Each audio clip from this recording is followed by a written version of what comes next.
Big Zay! Morning, Brad. Morning, boys. What's going on? We got a lot to get to. Obviously, the game is taking place in hours from now. I mean, my gosh, let's fix everything. Let's get to it. It feels like last week, Brad, was the attrition of schedule game, and yet it continues. And this one's on the road, and this one is against the defending champions. And you worry that all of the beating that the backups took and all that it cost you to win that game could really be a problem as you head to Philadelphia. Well, it could be healthier. Like we got to get an injury report later today, which will be an estimate because it's going to be a walkthrough. They had another walkthrough late yesterday. We could be getting a little bit healthier. I mean, this is a challenging week for the Eagles as well. The Bears have got to go to Philadelphia, but Philadelphia had the flight back from Dallas Sunday night. It was a late afternoon kick. The Bears were at home. So these shorter weeks are challenging on everyone. And I had to hold out. I'd at least try to hold out a little bit of hope that Bears will get a little bit healthier this week. Certainly the Eagles have been beat up a little bit this season with multiple injuries to the offensive line there. And right. I think that's one of the explanations for why that offense hasn't been quite as productive and explosive as you'd grown accustomed to seeing. Brad, Ozzy Trapilo graded out quite well playing left tackle, and as we said yesterday, you didn't hear his name a lot and you didn't notice his play because he was steady. Not so great in the run blocking, perhaps, but it's a nice problem to have. If Theo Benedict is in fact healthy, who starts at left tackle against the Eagles? Your second-round draft pick who was taken in that round for a very obvious reason. You must value his potential, or Theo Benedict, who is more of a find from a scout from Canada?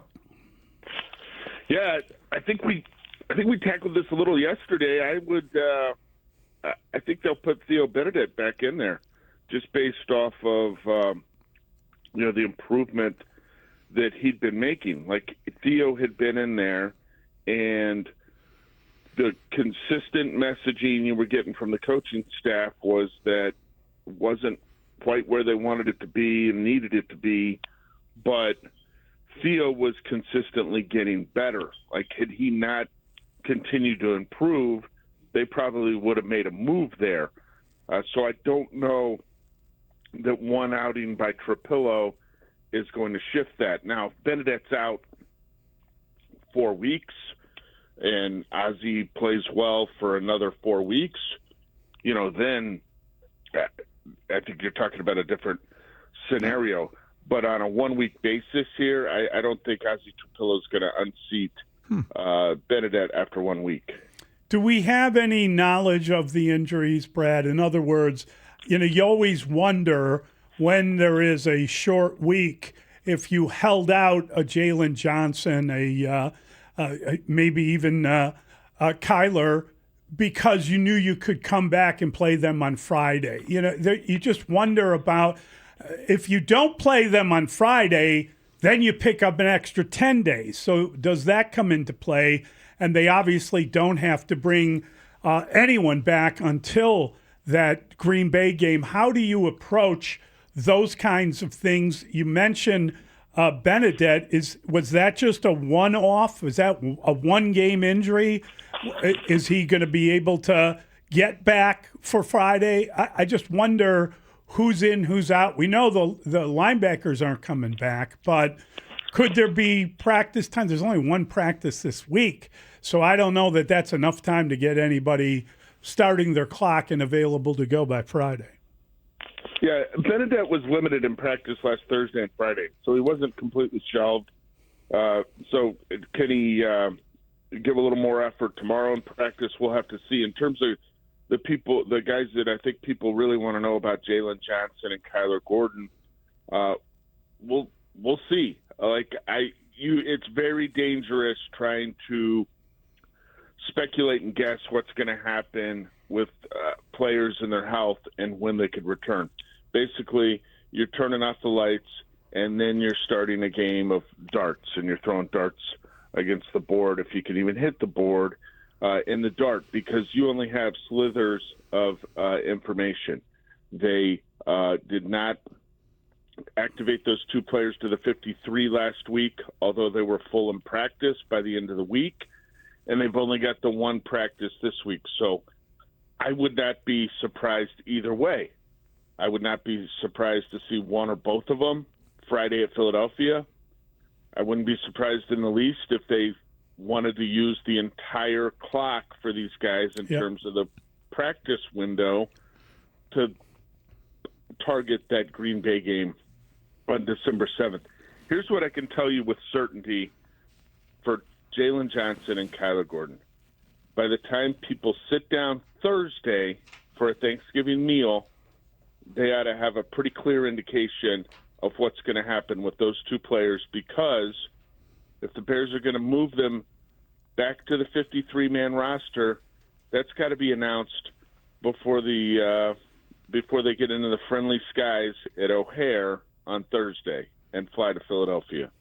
So you'll know if they're active on the 53 sometime early Thursday afternoon. It's not going to help Mully make his pick tomorrow morning. I don't know what you're thinking, clarity. Brad. Come on, Brad. You know how this works. We need injury information sooner rather than later. Well, I tried to do my best at that, but I also don't want to play darts with no lights on. You're responsible. That's a good thing to be as a reporter. Brad, so when you look at the Eagles, and we can debate on what the number 1 priority for Dennis Allen is, and it's a fun debate because they have a lot of different weapons. But you know the Bears are probably going to face at one point or another the tush push. How did playing against the Steelers and that tough lesson to learn, because you can go outside when you line up for the tush push. That was their most explosive play of the game, a 51-yard gain. How did that prepare the Bears, if it did, for Philadelphia's version? And do the Bears have a plan? Yeah, well, the plan would be prepare for a car wreck. I don't know that I'd compare the 2 versions, because the Eagles, they put on a master class with that play, and the Steelers' option sort of looked messy. Like the first one, did you really kind of forfeit that possession to set up something in the future where you're sneaking out the back door? Hopefully they can get them in tush push situations, but they need to. It's got to be the 4th and 1.5 to have I think a chance of stopping that play, unless the Eagles are false starting, which ton of focus on that, and we'll see. I'm way more concerned looking at this game about the ability to stop Saquon Barkley. He was rather ineffective last week at Dallas, but as we've seen, this Bears run defense can be very leaky at times, and if Barkley gets going, that would open up an awful lot, I think, in that Eagles offense.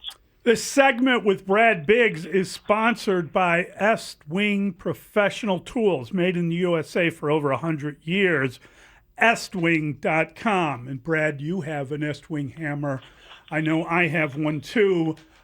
Great stuff. And speaking of the whole hammer idea, the Bears have to win in the margins. They've done a really good job under Ben Johnson of creating different little advantages as they've gone forward.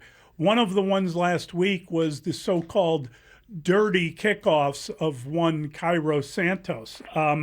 You look at the fact that they were averaging, the Steelers, getting the ball on the 24-yard line, and one of which was a 5-yard line.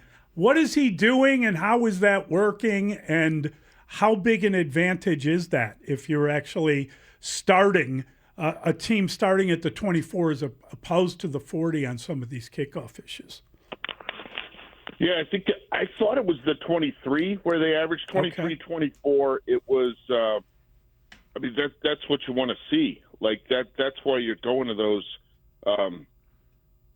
the dirty ball, which is basically a low liner that you were attempting to land at the front area of that landing zone. Have that ball come down somewhere around the 15-yard line, and then it's a tough situation to play that ball when it's on the ground, and that's why the Steelers got pinned on their own 5. The previous week at Minnesota, there were 5 kickoffs, and on those possessions, the Vikings' average starting field position was the 23-yard line. Now, they had the punt return that they didn't want to give up in that game, the Bears, that is. But Santos with the kickoffs has been particularly effective the last few weeks, and that's huge.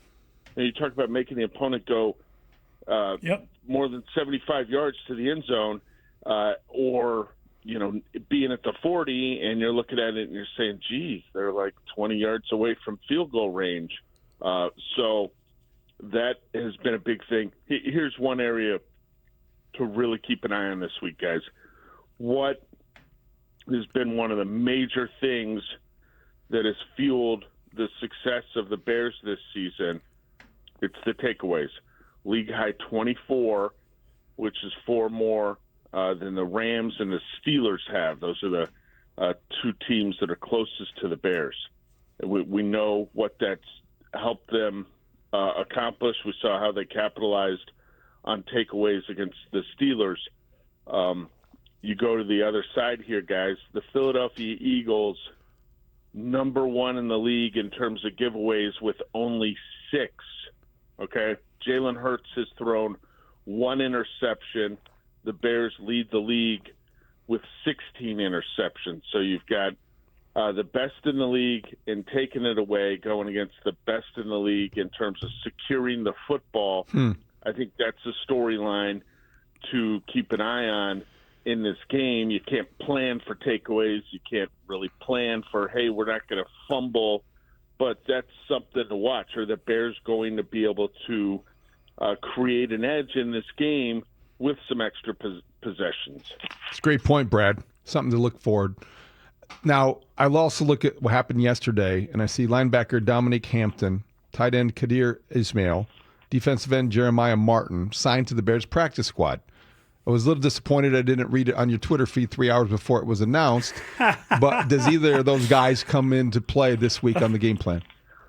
No, I mean, they had open practice squad spots. Okay. I think it's as simple as that. They moved up Carl Jones Jr. and Britton Brown. And they could, 1 or 2 of those guys could be gone by this time next week. I don't know. Again, I'm not going to speculate. Could this have something to do with another roster move that could be clearing a spot for a cornerback? We'll just end up chasing our tail all afternoon if we try to figure that out. But they had 3 open spots. They filled them. There seems to be a lot of obsession with Caleb's time to throw, particularly how long it has taken him to release the ball, and is he holding the ball too long and all this stuff, despite the numbers saying that the Bears are really protecting him well, and he's protecting himself well. But for the first time, he had his best average time to throw, 2.57 seconds against the Steelers. I'm sure part of that was a nod to the pass rush that he was facing. There's a big good group of pass rushers, but part of it is also kind of within the scheme, what he's doing. And I thought it was fascinating to hear Ben Johnson talk yesterday about the way that he's attacking the middle of the field and the comfort that's growing with doing that sort of thing. Will that continue? Do you expect that to be part of the game plan against a Philadelphia team? Well, the Eagles got beat up pretty good in the secondary by Dallas the other day, and I don't think you draw a whole lot of parallels in terms of style of play between Caleb and Dak Prescott, but I want to say Prescott threw for about 360 yards or very near that figure in that game, and the Eagles, I think they lost a safety in that game as well to IR. So they haven't been great defending the pass at times this season, although you take a look at it and the opponent passer rating against the Philadelphia Eagles defense is 80.4, which is a decent step better than what the opponent passer rating is against the Bears. So, yeah, to get back to Caleb, the middle of the field, that's huge. Like, middle of the field is where your run after the catch happens. That's where your big plays can be generated. Now, can you get run after the catch on the outside? Yeah, you could throw a go ball and the guy can have the cornerback beat. Absolutely. But in terms of, some of those plays over the middle of the field, which are caught at a depth of, say, 10 to 15 yards, the receiver slips a tackle, and boom, it's a 27-yard play. It's a 35-yard gain. That's where run after the catch happens, and he's showing increasing comfort, I think, attacking that area, and that's great to see because that has been a no-go zone for previous Bears quarterbacks. Like Justin Fields steadfastly refused to throw the ball in the middle of the field. Trubisky struggled with it at times, and you've got to be able to do it. You have to be able to do it, and Caleb really was attacking the middle of the field against the Steelers, I thought. Brad, small sample size, but on Sunday, Kyle Monangai carried 12 times. I think DeAndre Swift had 8. I don't know if that was retribution or punishment for the fumble by Swift. I do wonder if this is a sign of something that's going on with the Bears running game. You go back to Philadelphia, DeAndre Swift is from Philadelphia and a former Eagle. How do you think carries will be distributed Friday? Oh, I think it'll remain relatively even. I don't think there was a punitive measure in that fumble like that. That wasn't like who was the knucklehead DB that had the pick that was wiped out by the penalty? Was that Joey Porter Jr.? Remember the guy that was running around with the ball one-handed? Yeah. Okay, like Swift lost the football in a massive humanity. It didn't appear to be a situation where there was no good shot of it, Brad. There was no. You couldn't challenge it. They couldn't do anything about it. I don't know how they gave that to him. Yeah. So, and Swift has had the season-long groin issue, and it could have been a little bit to do maybe with the style of plays that they wanted to run. That you saw a slight difference there in that game. Monangai 35 snaps, Swift 29. I think it's going to remain pretty close. Okay. Great stuff, Big Z. Great catching up with you, buddy. Thanks, Brad.